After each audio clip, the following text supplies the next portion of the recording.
सौतेली बहनें रंगापुर नाम के गांव में शालिनी नाम की एक औरत रहा करती थी। उसे दो बेटियां थी। एक का नाम था शिवानी और दूसरी का सुहानी। शिवानी जब छोटी थी तब उसकी माँ गुजर गई थी, जिसके कारण उसके पिता रघु ने दूसरी शादी कर ली। मगर उनका भी कुछ सालों में बीमारी की वजह से देहांत हो गया और इसी वजह से शिवानी के मन में उसकी माँ और बहन के प्रति प्रेम उत्पन्न नहीं हो पाया। शिवानी और सुहानी में हमेशा झगड़ा हुआ करता था। दोनों भी बहनें एक दूसरे से कभी प्यार से बात नहीं करती थी। शालिनी ये सब देख बड़ी चिंता में रहा करती थी। ऐसे ही एक दिन, शिवानी सुहानी, चलो आ जाओ, खाना खा लो। हाँ माँ आई। हाँ माँ, मैं भी आई। ऐसा कहकर दोनों बेटियां वहां आ जाती है और देखती है तो उनकी माँ ने उन दोनों के लिए गाजर का हलवा बनाया था। वो देख सुहानी और शिवानी बहुत खुश हो जाती है। माँ, तुमने ये हलवा मेरे लिए बनाया है? मुझे बहुत पसंद है।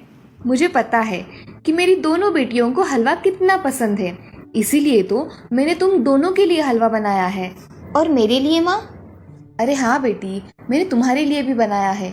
चलो अब जल्दी से खा लो, तुम दोनों को कॉलेज भी तो जाना है ना। जी माँ, मैं ये कटोरी ले लूँ? मुझे जल्दी पहुँचना है कॉलेज में। हाँ ले लो। और सुहानी, तुम ये वाली कटोरी ले लो। जी माँ। दोनों भी हलवा खाती है और एक दूसरे की ओर बहुत गुस्से से देखकर वहां से चली जाती है। वो दोनों भी कॉलेज में एक साथ पढ़ा करती थी। फर्क सिर्फ इतना था कि शिवानी 3rd ईयर में थी और सुहानी 1st ईयर में। उन दोनों में 2 साल का अंतर था। फिर भी दोनों में हमेशा नोकझोंक हुआ करती थी, जैसे कि वो दोनों एक दूसरे की दुश्मन हो। ऐसे ही एक दिन, दीदी, मेरे कॉलेज की ट्रिप जाने वाली है। तुम्हारी भी ट्रिप जाने वाली है क्या? हाँ, मेरी भी जाने वाली है, मगर मेरा जाने का मन नहीं है। क्यों दीदी? क्योंकि वहाँ पे तुम हो। मुझे भी कोई शौक नहीं है तुम्हारे साथ आने का। मैंने ऐसे ही पूछ लिया। मैं जा रही हूँ। शिवानी और सुहानी एक दूसरे की ओर मुंह फेर कर वहां से चली जाती है। अगले दिन दोनों भी कॉलेज में जाती है। तब उनके टीचर उनसे पूछते हैं, शिवानी, तुम कॉलेज की ट्रिप में आने वाली हो? जी सर, मैं आने वाली हूँ। ठीक है, मैं तुम्हारा नाम लिखवा देता हूँ। जी सर। ऐसा बोलकर टीचर ट्रिप के लिए जाने वाले विद्यार्थियों की लिस्ट बना लेते हैं। घर आकर शिवानी और सुहानी ये बातें अपनी माँ को बताती है। सुहानी, शिवानी, तुम दोनों ट्रिप के लिए जा रही हो, मगर वहां जाके झगड़ा मत करना, नहीं तो ट्रिप पे जाने की कोई जरूरत नहीं है। नहीं माँ, हम झगड़ा नहीं करेंगे। हाँ माँ, हम झगड़ा नहीं करेंगे। तो फिर ठीक है, तुम दोनों जाओ। ये लो ट्रिप के लिए पैसे, और बाकी के ये तुम्हारे पास ही रखना। माँ, हम कल जाएंगे और 2 दिन के बाद वापस आएंगे। ठीक है, चलो अब सो जाते हैं, कल तुम दोनों को निकलना है। अब वो सब खाना खाकर सो जाती है। अगले ही दिन सुबह उठकर वो दोनों भी अपने अपने बस में बैठकर ट्रिप के लिए निकल जाती है और इधर शालिनी अपने काम में व्यस्त हो जाती है। ऐसे ही कुछ देर बाद शालिनी को शिवानी का फोन आता है। माँ, हम दोनों यहाँ ट्रिप की जगह पहुँच गए हैं। अच्छा बेटी, तुम दोनों ठीक हो ना? हाँ माँ, मैं रखती हूँ, हमें यहाँ अलग अलग स्पॉट देखने जाना है। ठीक है, और जब वक्त मिले तो फोन कर देना। हाँ माँ, अपना और सुहानी का ख्याल रखना। हाँ माँ। फोन रखने के बाद शिवानी और उसके क्लास के सारे दोस्त वहाँ की एक जगह देखने जाते हैं। सुहानी भी उसके क्लास के साथ एक दूसरी जगह देखने निकल जाती है। सारे बच्चे एक साथ घूमकर वापस आते हैं। शिवानी सुहानी को ढूंढती है, मगर सुहानी उसे कहीं दिखाई नहीं देती। इसीलिए शिवानी को बड़ी चिंता होने लगती है।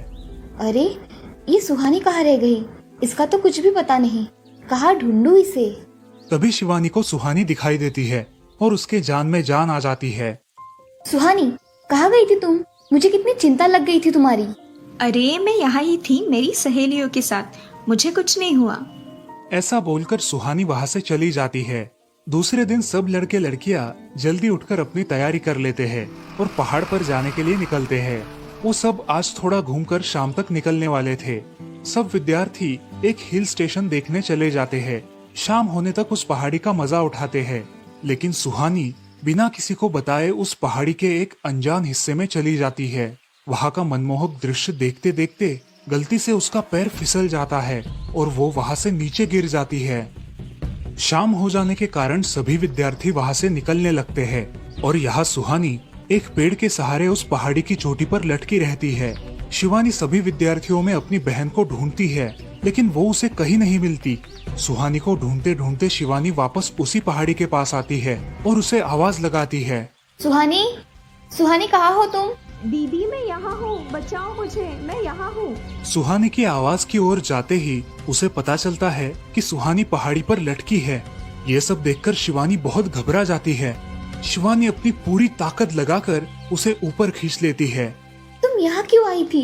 अगर तुम्हें कुछ हो जाता तो मैं क्या करती? माँ को क्या जवाब देती? दीदी मेरा पैर फिसल कर मैं वहाँ गिर गई।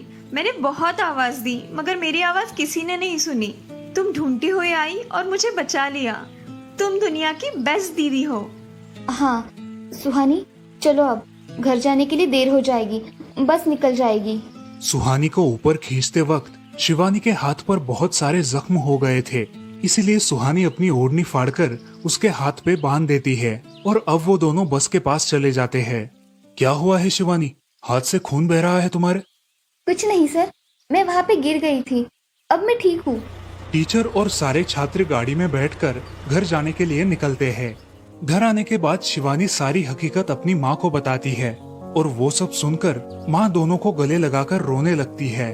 तुम दोनों एक दूसरे के साथ होते हो, इसीलिए मुझे कोई टेंशन नहीं रहता, मगर मेरी बच्चियों, खुद का भी ख्याल रखा करो। उस दिन के बाद दोनों सौतेली बहनों ने अपने बीच की सब नोकझोंक बंद कर दी और हंसी खुशी सगी बहनों की तरह रहने लगी। दोस्तों, इस कहानी से हमें ये सीख मिलती है कि हम सबको एक दूसरे के प्रति द्वेष की भावनाएं छोड़कर प्यार से रहना चाहिए। चंदनपुर नाम के गांव में चंपा नाम की एक औरत रहती थी। पति, 2 बच्चे और एक बेटी, ऐसा उनका पूरा परिवार था। उसका पति श्रीधर पोस्ट ऑफिस में जॉब करता था। उसके कमाई से ही घर चलता था। चंपा ने अपने घर के सामने एक छोटी सी दुकान खोल के रखी थी। उससे उसे जो भी मुनाफा होता वो अपनी बेटी की शादी के लिए जमा करके रखती। ऐसे ही बहुत दिन बीत जाते हैं। अब बच्चे भी बड़े हो जाते हैं। बड़ा बेटा अशोक डॉक्टर और छोटा बेटा रवि वकील बन जाता है और दोनों अपनी ट्रेनिंग पूरी करने लगते हैं। एक दिन उनकी बहन ज्योति के लिए एक अच्छा रिश्ता आता है और ज्योति की शादी पड़ोस के गांव के सरपंच जी के बेटे से हो जाती है। ज्योति बहुत ही कामचोर और गुस्सा करने वाली होती है। इसी कारण उसके ससुराल से उसे निकाल दिया जाता है। वो अपने पति को लेकर अपने मायके रहने आती है। अब चंपा का जमाई दुकान चलाता है और चंपा और ज्योति आराम से वहाँ रहती है। अरे ज्योति, जरा अपने कामचोर पति को कुछ काम करना क्यों नहीं सिखाती हो? कुछ काम का नहीं है वो।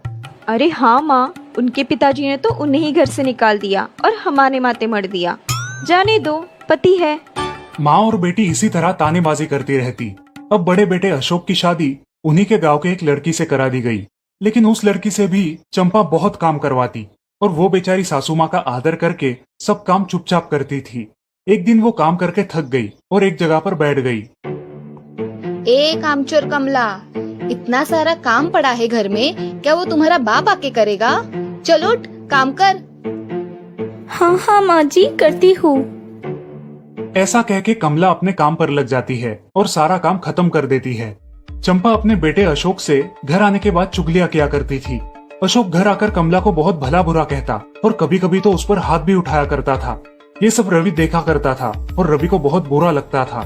अशोक मारने आता तो रवि बीच में पड़ जाता और माँ बाप को डांटता था और वही झगड़ा खत्म हो जाता था। ऐसा बहुत दिन चलता रहा। रवि को रंजना नाम की एक लड़की बहुत पसंद थी, जो कि एक न्यूज रिपोर्टर थी। क्या तुम मुझसे शादी करोगी? मुझे तुम बहुत पसंद हो। हाँ, मगर रवि, तुम्हारे घर में तुम्हारी माँ का बर्ताव मुझे बिल्कुल पसंद नहीं है, इसीलिए पहले तुम इसका कोई हल निकालो। अरे रंजना, मैं हूँ ना तुम्हारे साथ, तुम्हें टेंशन की क्या बात है? मगर रवि, तुम भी अगर मुझे मारने पीटने लगे तो मैं तुम्हें कोर्ट में खींचूंगी। अरे हाँ बिल्कुल, वो तो तुम्हारा अधिकार है। अगले दिन रवि अपने घर में रंजना के बारे में बताता है। रवि की माँ चंपा उसे साफ मना कर देती है। रवि, तुम्हें कुछ समझ आता है या नहीं? अपनी बिरादरी की लड़की से शादी करो बेटा। इस घर में ये आखिरी शादी है और मेरे भी कुछ अरमान है बेटा। अजय, आप कुछ कहते क्यों नहीं? हाँ बेटा, तुम्हारी माँ सही कह रही है, तुम इसकी बात मान जाओ बेटा। नहीं पापा, मैं शादी करूंगा तो सिर्फ रंजना से, वरना मैं शादी नहीं करूंगा। सब चुप हो जाते हैं। अगले दिन रवि मंदिर से शादी करके घर आता है। सब अचरज से रवि की ओर देखते हैं और चुपचाप अपने कमरे में चले जाते हैं। कमला उन दोनों का स्वागत करती है और वो दोनों अपने कमरे में जाते हैं। कैसे लगा मेरा घर? अच्छा है, मगर सब मिलजुल के रहे तो और भी अच्छा होगा। रंजना, तुम्हें मेरी माँ को सबक सिखाना होगा, तभी घर के सारे सदस्य ठीक हो जाएंगे। ठीक है रवि, जैसा तुम चाहो। अगले दिन रंजना अपने घर के मंदिर में पूजा करने जाती है। तभी रुको, मेरे भगवान के मंदिर में तुम मत आओ, जाओ यहाँ से। ये कहकर सास रंजना को वहाँ से भगा देती है और घर के किसी भी काम को करने से मना कर देती है। तब क्या माँ जी, आज से मैं इस घर की बहू हूँ। इस घर पे मेरा भी उतना ही अधिकार है जितना कि आपका। क्या बोल क्या रही हो? निकल जाओ मेरे घर से। खबरदार अगर हाथ भी लगाया तो। पता है ना, मैं न्यूज रिपोर्टर हूँ। रातों रात खबर छाप दूंगी और कोर्ट के चक्कर लगेंगे वो अलग, समझिए आप। सास चुपचाप देखने लगी और उसकी बेटी और ससुर भी देखते ही रह गए। रंजना ने कमला से कहा, दीदी, मुझे आपसे काम है, आप मेरे कमरे में आइए। और हाँ, आज से खाना ज्योति दीदी आप बनाएंगी। अरे माँ, तुम कुछ बोल क्यों नहीं रही हो? ये मुझे काम करने को बोल रही है। अजी सुनते हो? चलो मेरी मदद करो। हाँ आता हूँ। ज्योति किचन का काम करने चली गई और सास बाहर का काम करने लगी। रंजना कमला को लेकर अपने कमरे में गई और उससे कहा, कमला दीदी, आप कुछ कहते क्यों नहीं? आप चुपचाप सह लेती हो, उसका ये नतीजा है। अब देखो दीदी कैसे काम कर रही है। आप कुछ काम करती थी क्या शादी के पहले? नहीं रंजना, मगर अब घर से ही अपना खुद का कुछ व्यवसाय शुरू करने का सोच रही हूँ। बहुत अच्छे दीदी, अब आप किसी से मत डरिए, हम हैं आपके साथ। सच में किसी के साथ होने का कितना महत्व होता है। अब उसकी सासू माँ ही घर के सारे काम करने लगी थी और ज्योति को काम करवाने की वजह से ज्योति भी अपने ससुराल जाने की सोच रही थी। अजी, यहाँ तो काम वाली से भी ज्यादा बुरी हालत हमारी हो गई है। चलो हम हमारे घर चलते हैं, सब है हमारे यहाँ। अरे रे, आप कहाँ चली? अभी भी काम बाकी है। ज्योति का पति रंजना से धन्यवाद कहता है और ज्योति को लेकर अपने घर चला जाता है। अब सासू माँ एक दिन पूरा काम करके इतना थक जाती है कि उसके बदन में बहुत दर्द होने लगता है। तब दोनों बहू सास के पास चली आती है और एक बहू सास के पैर दबाती है तो दूसरी बहू सर दबाती है। सासू माँ उठकर रोने लगती है। मुझे माफ कर दो मेरी बेटियों, अब से कभी ये गलती नहीं होगी। सास को उसके किए पर पछतावा होता है और ये देखकर घर के सभी सदस्य बहुत खुश हो जाते हैं। रवि और रंजना भी बहुत खुश होते हैं। वाह बहू, जो आज तक नहीं हुआ वो तुमने करके दिखाया। बहू हो तो ऐसी। रंजना अपने बर्ताव के बदले माफी मांगती है और अब सब लोग खुशी खुशी रहने लगते हैं।